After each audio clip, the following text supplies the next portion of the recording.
The autumn rain pattered against my car window as I pulled into my parents' driveway for our monthly family dinner. These dinners had become a ritual of humiliation over the past 5 years. Ever since I'd walked away from the proper career path my family had planned for me. I checked my reflection in the rearview mirror, adjusting my simple pearl earrings, a gift from my grandmother before she passed. At 36, I looked nothing like the corporate success story my sister Jessica embodied. No designer suits, no elaborate hairstyle, just clean professionalism and quiet confidence. The porch light flickered on automatically as I approached the door, probably triggered by one of the many smart home features Jessica had insisted on installing for our parents. Another display of her supposed success.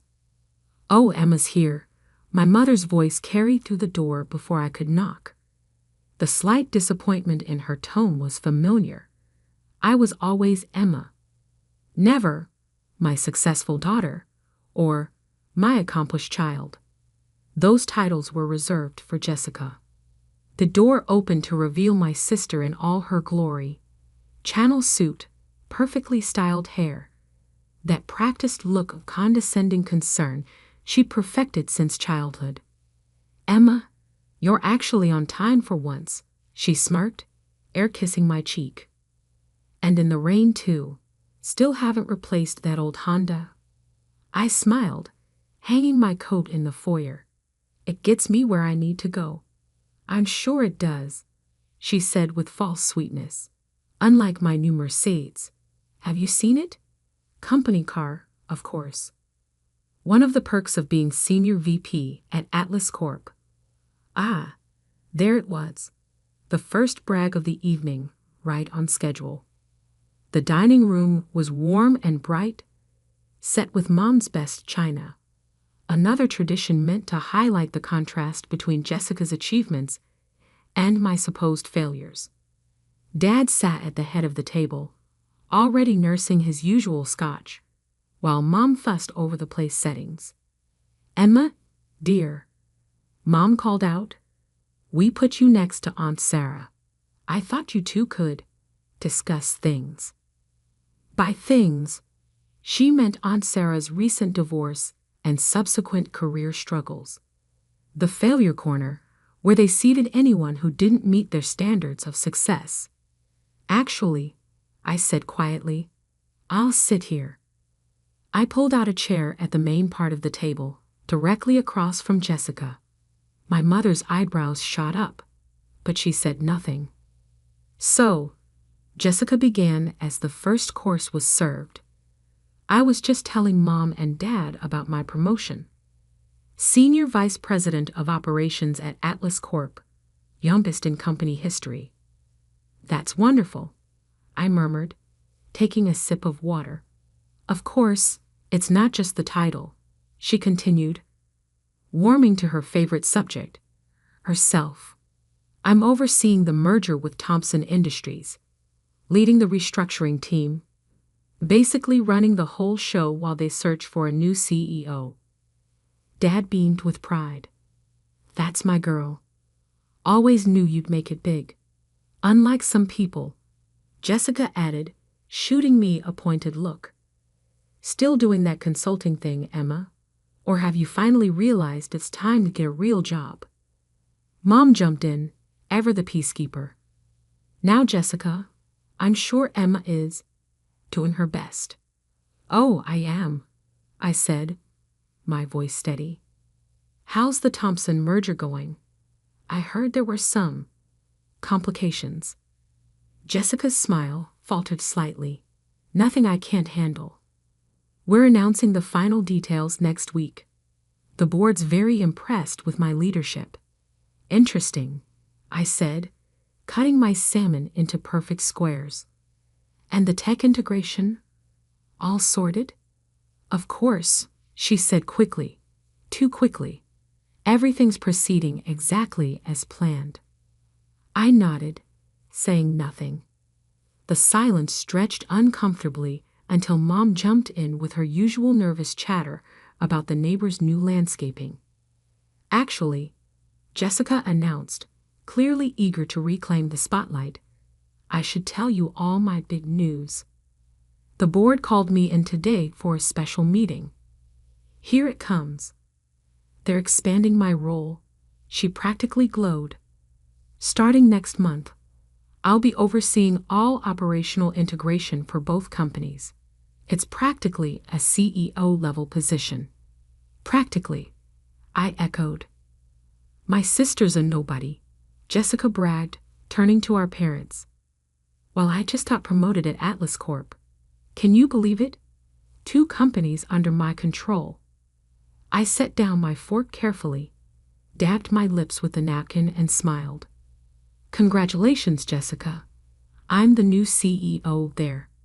The silence was absolute. Jessica's wine glass stopped halfway to her mouth. Dad's fork clattered against his plate. Mom's nervous chatter died mid-sentence. What? Jessica whispered. Atlas Corp, I repeated calmly. The board appointed me CEO this morning. I start Monday. That's impossible, Jessica sputtered. I would have known. I'm Senior VP. I'm in all the major meetings. The ones you're invited to, yes. I pulled out my phone and pulled up an email. Would you like to see the announcement? It goes out tomorrow morning.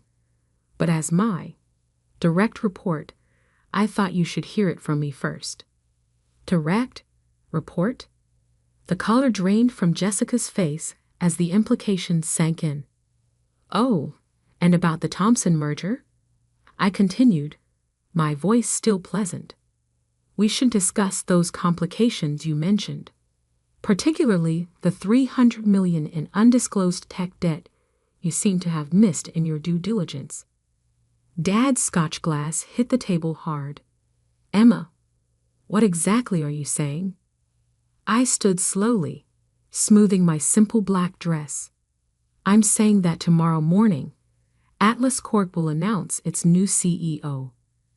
The same person who's been quietly consulting for them for the past 5 years, restructuring their tech division and preparing for this exact moment. I turned to Jessica, the same nobody's sister who's been watching you take credit for other people's work, manipulate reports, and nearly derail a billion-dollar merger. You can't, Jessica started. I can. I cut her off. And I will. Board meeting, Monday morning, 9 a.m. sharp. Don't be late. I picked up my purse and turned to our parents. Dinner was lovely, as always. Though next time, perhaps we could all sit at the main table. The walk to my Honda had never felt so satisfying. Behind me, through the dining room windows, I could hear Jessica's voice rising in panic, Mom's attempts at soothing, Dad's confused questions. But I wasn't done yet. Monday morning would bring more surprises, and Jessica's perfect world was about to shatter completely. The Atlas Corp headquarters gleamed in the early morning sunlight, its 60 floors of glass and steel reaching into the clear blue sky. I pulled my Honda into the CEO parking spot, right next to Jessica's Mercedes, and smiled at the security guard's double-take. Morning, Frank, I said, showing my new badge. How's Sarah doing in college? He beamed. Great, Ms. Thompson. That scholarship program you recommended, it changed her life. Inside, the lobby was buzzing with unusual energy. News of the CEO announcement had leaked, though not the specifics. Employees huddled in small groups, whispering theories and speculation. I caught fragments as I walked past. Heard it's someone internal. Jessica Thompson for sure. She's been telling everyone. Maybe that consultant who fixed the tech division. The executive floor was eerily quiet when I stepped off the elevator. Jessica's assistant, Madison, sat at her desk looking shell-shocked. She'd probably already seen the announcement email scheduled for 8:30 a.m. Good morning, Madison, I said pleasantly. Is my sister in yet? Why, yes, Miss Thompson. She's in her office. I mean, her current office. I nodded. Please have her meet me in the CEO's office in 10 minutes. And Madison, you can call me Emma. The CEO's office suite was exactly as I remembered from my consulting days, all mahogany and leather, designed to intimidate rather than inspire. That would be changing soon. Right on cue, my phone buzzed. A text from Jessica. We need to talk. Now. I settled behind the massive desk, opened my laptop, and waited. 3, 2, 1. The door burst open. Jessica stormed in, her perfect composure cracking around the edges. Her channel suit was slightly wrinkled, probably from a sleepless night. What the hell is this? She slapped a printout of the announcement email on my desk. Some kind of joke. Good morning to you too, Jessica. Please, sit down. I will not sit down. Do you have any idea what you've done? I've spent years building my position here, cultivating relationships, proving myself, taking credit for other people's work. I interrupted calmly. Hiding problems in the Thompson merger? Manipulating reports to make yourself look better. She paled slightly but rallied. You can't prove any of that. Actually, I said, turning my laptop around, I can. Would you like to see the evidence? The board has already reviewed it all, of course. It's part of why they chose me for CEO. The board? She laughed, but it sounded hollow. I know everyone on the board. They wouldn't. You know the old board. I corrected her. The one that stepped down last month after the pension fund scandal. The new board? They're a bit more thorough.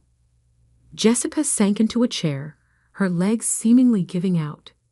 How long have I been preparing for this? 5 years. Ever since you took credit for my tech restructuring plan and got your first promotion. I leaned forward. Did you really think I was just some failed consultant all this time? That I didn't notice you using my strategies, my ideas, even my exact phrases in your presentations? I earned my position, she whispered, but the conviction was gone from her voice. No, you didn't. But here's your chance to earn something real. I pulled out a folder and slid it across the desk. Your new position. Junior Operations Manager, reporting to the actual team that's been doing your work all these years. Junior? She looked like she might faint. You can't demote me. I'll resign first. Of course you can resign, I agreed. But then I'd have to include the full details of your creative accounting in the SEC filing. And I don't think your next employer would appreciate that. The intercom buzzed. Ms. Thompson? The board is ready for the morning meeting. Thank you, Madison. I stood, straightening my jacket. Come in, Jessica. I believe you have a presentation on the Thompson merger. The real numbers this time, please. The boardroom fell silent as we entered. The new board members, hand-picked for their expertise and integrity, watched with varying degrees of interest as Jessica stumbled through her presentation.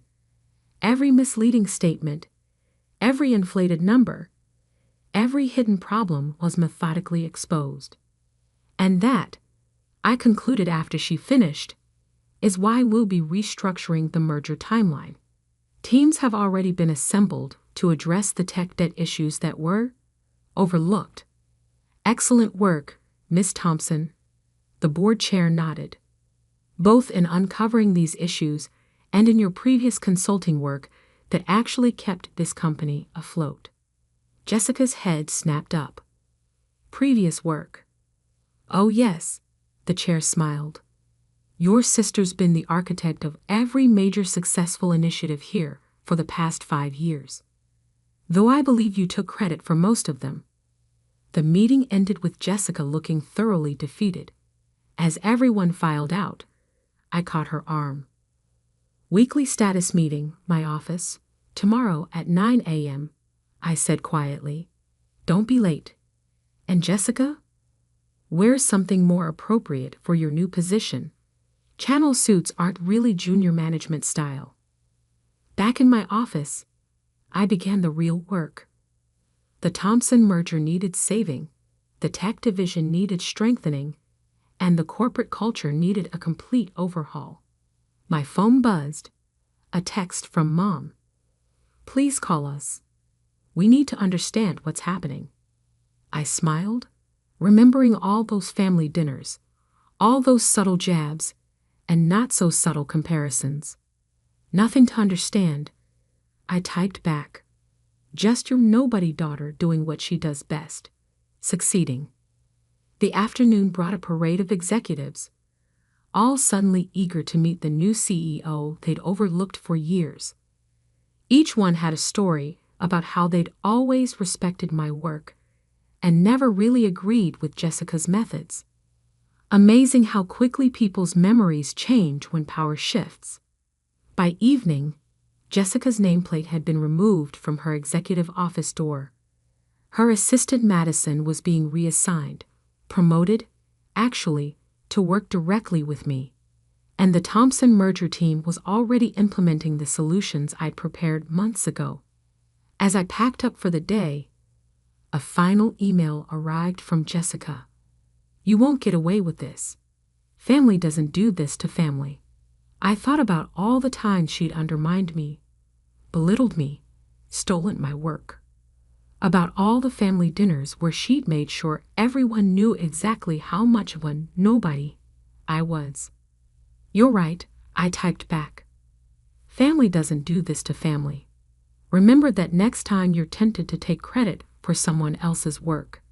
See you at tomorrow's status meeting. Don't be late.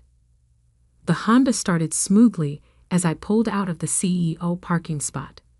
Tomorrow would bring new challenges, new opportunities to prove exactly why I deserved this position. And Jessica? She was about to learn what it really meant to earn your success. 6 months passed in a whirlwind of changes at Atlas Corp. The Thompson merger, properly restructured, had become a case study in successful corporate integration. Our stock price had risen 40%. Employee satisfaction scores were at an all-time high. And the tech division was revolutionizing the industry. And Jessica? She'd survived. Barely. In her new role as junior operations manager. Every morning, I watched her Honda Civic. The Mercedes had been a company car, naturally, pull into the regular employee parking lot. Every week, she sat through status meetings, presenting actual data instead of manipulated reports. It was a Tuesday morning when everything changed again. I was reviewing quarterly reports in my office, now redesigned to be more collaborative than intimidating, when Madison buzzed in. Your parents are here, she said, her voice careful. They don't have an appointment, but... I sighed. After 6 months of ignored calls and declined dinner invitations, they'd finally decided to take direct action. Send them in. They looked older somehow, less imposing than I remembered. Mom's designer outfit seemed forced. Dad's usually commanding presence diminished. They stood awkwardly just inside the door, taking in the changes to the office they'd once visited to praise Jessica's accomplishments. Nice view, Dad attempted, gesturing at the floor-to-ceiling windows. Better than the failure corner at dinner, I replied mildly. Please sit. They settled onto the modern conference chairs. Gone was the intimidating leather furniture of the old regime. Mom clutched her handbag like a shield. Emma, she began, we've been trying to reach you. I've been busy. Running a company takes time. But you knew that, right? All those times you praised Jessica's 60-hour weeks while dismissing my consulting thing. Dad shifted uncomfortably. About that? We may have been hasty in our judgments. Hasty. I pulled up a file on my laptop. Let's review, shall we? 5 years of family dinners where I was seated in the failure corner. Countless comments about getting a real job. The time you skipped my consulting firm's launch party to attend Jessica's promotion celebration. Hasty doesn't quite cover it. We didn't know, Mom protested. Jessica always said. That's the problem. I cut in. You never asked me. Never looked beyond the surface. Never questioned why Atlas Corp's success always seemed to align with my consulting contracts. And now, Dad asked quietly. I turned my laptop around, showing them the company's latest financial reports. Now Atlas Corp is stronger than ever. The Thompson merger that Jessica nearly derailed. It's revolutionizing the industry. The tech division she claimed was worthless. It's our biggest growth sector. And your sister? Mom's voice was barely a whisper. See for yourself. I pressed the intercom. Madison, please ask Jessica to join us. A few minutes later, Jessica slipped into the office. Gone were the designer suits and perfect makeup. She wore business casual attire, her hair simply styled, her expression guarded. Sit down, Jessica, I said, gesturing to the remaining chair. Your quarterly review is due. She pulled out a folder. Actual paper, not the glossy presentations of her VP days, and began reviewing her team's progress. Real numbers, real achievements, modest but genuine success. Thank you, I said when she finished. Much better than last quarter. You're learning. Our parents watched this exchange in stunned silence. The power dynamic they'd known for 36 years had completely reversed. One more thing, I added, pulling out another folder. The board has reviewed your performance. They're offering you a promotion. Senior Operations Manager, leading the new regional office. Jessica's head snapped up. Really? You've earned it. I emphasized the word. With actual work this time. The position starts next month, in our Minneapolis office. Minneapolis? Mom gasped. But that's a fantastic opportunity, I finished. Unless you prefer to stay in your current position, Jessica? She shook her head quickly. No, thank you, I accept.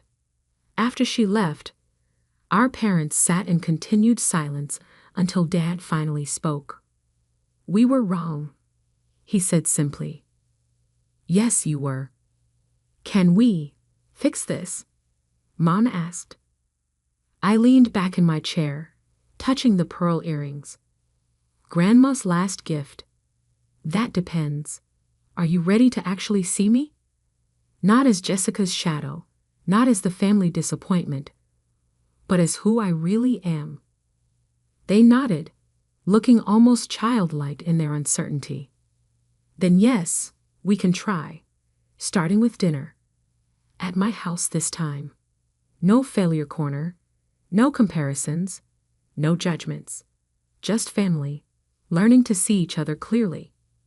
That evening, after they left, I stood at my office window watching the city lights flicker to life.